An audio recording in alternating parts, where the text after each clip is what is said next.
Ma'am, pwede i-send ko po CCA number. Ikaw po na lang po mag-retrieve kasi ayaw po mag-reply yung number na loloadan po. Kasi nawala po namin yung number niya po. Okay po.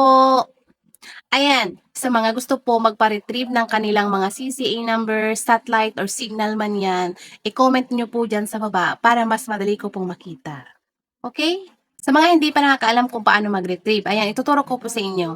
Pumunta lamang kayo sa inyong right message at i-type nyo ang signal, SC, tapos yung CCA number sa likod ng box nyo, i-type nyo, tapos send nyo sa 5353. Kung satellite naman, i-type nyo lang satellite, SC, yung CCA number sa box. Send sa 5353. Pag nag-send po tayo sa 5353, kailangan po natin ng at least 1 peso na regular load.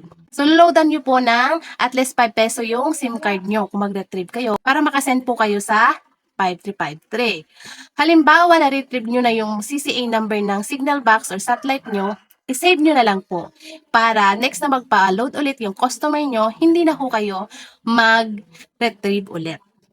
Okay? Sana ito'y nakatulong at maraming salamat sa panonood. Bye!